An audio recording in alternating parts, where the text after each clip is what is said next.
शिवं शिवं। नमस्कार। आप सबका हमारे चैनल श्रीमद होम रेमेडीज पर स्वागत है। इस वीडियो में हम आपको बताने जा रहे हैं कि ज्ञान, भक्ति, कर्म और क्रिया योग में श्रेष्ठ कौन है।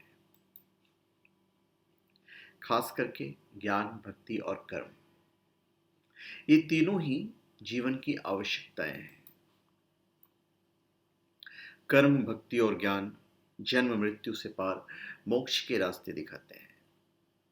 ये गीता में लिखा हुआ है।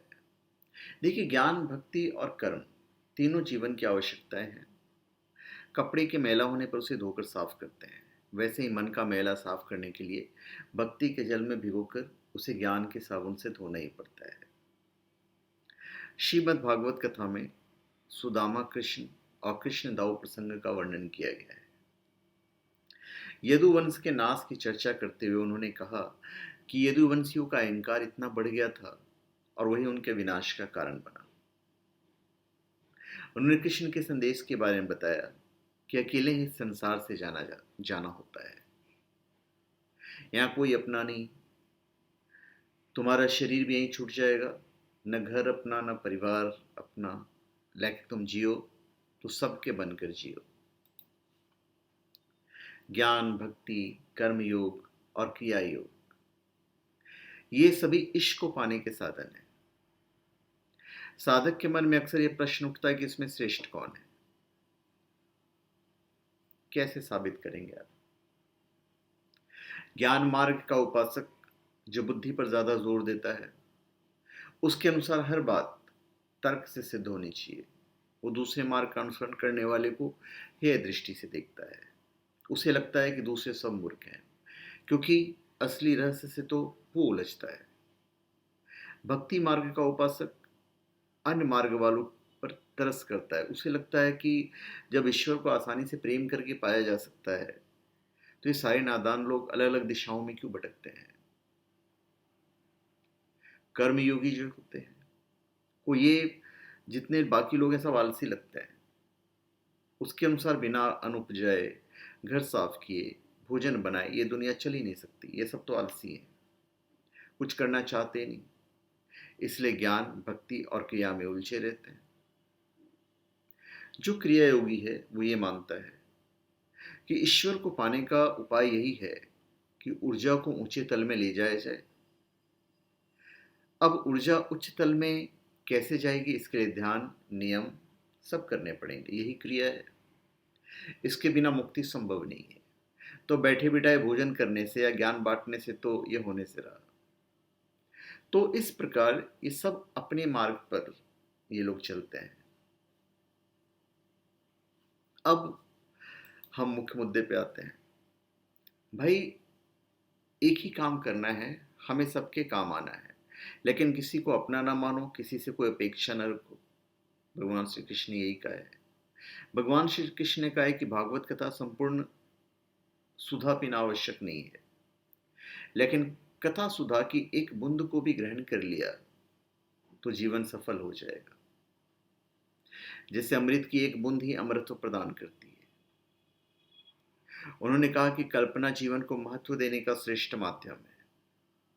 रस, माधुर्य, स्नेह, लालित्य, भाव सभी कल्पना से जुड़े हुए हैं।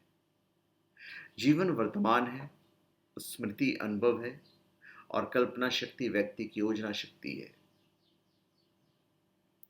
आज के कार्यों में पिछले अनुभवों को ध्यान में रखते हुए वर्तमान को कैसे संजोया जाए, इसके लिए कल्पनाशीलता आवश्यक है। व्यवहारिक भाषा में इसे स्वप्न देखना भी कहा जा सकता है। मनुष्य को सत्य की ओर चलना है और ये मोक्ष की साधना है। महाभारत युद्ध के प्रारंभ में भी कुरुक्षेत्र में पांडव और कौरव सेना के बीच खड़े होकर भगवान श्री कृष्ण ने अर्जुन को गीता का उपदेश दिया। तो गीता मोक्ष का मार्ग दिखाती है। अब तो मैनेजमेंट स्कूल्स में गीता के जरिए मैनेजमेंट सूत्र भी पढ़ाए जा रहे हैं। तो कर्म, भक्ति और ज्ञान, कृष्ण ने अर्जुन को कर्म योग, ज्ञान योग और भक्ति योग की शिक्षा दी। ये तीन ही रास्ते हैं जो जन्म मरण के चक्र से आत्मा को बाहर निकालकर परमात्मा तक ले जा सकते हैं। कर्म करें, उसे परमात्मा से जोड़ दें, ये कर्म योग है। ज्ञान प्राप्त करें और उसका आधार परमात्मा हो, ये ज्ञान योग है। भक्ति में हमारा मन उसी परमात्मा की स्तुति करे, प्राणी मात्र में उसके दर्शन हो, यही भक्ति योग है। और गीता कठिन सवालों का सरल जवाब है। कृष्ण का जीवन और गीता का उपदेश इन्हीं 3 चीजों पर टिका हुआ है। कृष्ण ने गीता में कर्म योग, ज्ञान योग और भक्ति योग कहे हैं। और भगवान के 3 मित्र हैं पूरी महाभारत में, अर्जुन, उद्धव और सुदामा। अर्जुन कर्म का प्रतीक है, उद्धव ज्ञान के और सुदामा भक्ति के। ये 3 मित्र ही हैं जो हमें जीवन को सही रास्ते पे ले जाते हैं। वैसे ही 3 महिलाएं हैं, द्रौपदी, राधा और कुंती। द्रौपदी कर्म के प्रतीक है, राधा भक्ति की और कुंती ज्ञान की। तो कृष्ण का संपूर्ण जीवन और गीता का सार तत्व इन 3 योगों पर ही टिका है। तो इंस्पायर होने की आवश्यकता है। अब ईश्वर परमात्मा भी अपने तरीके से समझाते हैं। क्या कहते हैं? परमात्मा ये कहते हैं कि मैं जब प्रकट होता हूं तो तुम्हें आश्चर्य में नहीं पड़ना है। तुम में कोई विरोध नहीं है। तो मुझे पाने के लिए संयोग की जरूरत है। संयोग किसका? किस चीज का संयोग? ज्ञान, भक्ति, कर्म और क्रिया। अगर ये चारों चीजें अगर हम करते हैं तो निश्चित तौर पे ही भगवान हमारे हो जाएंगे, हम भगवान के हो जाएंगे।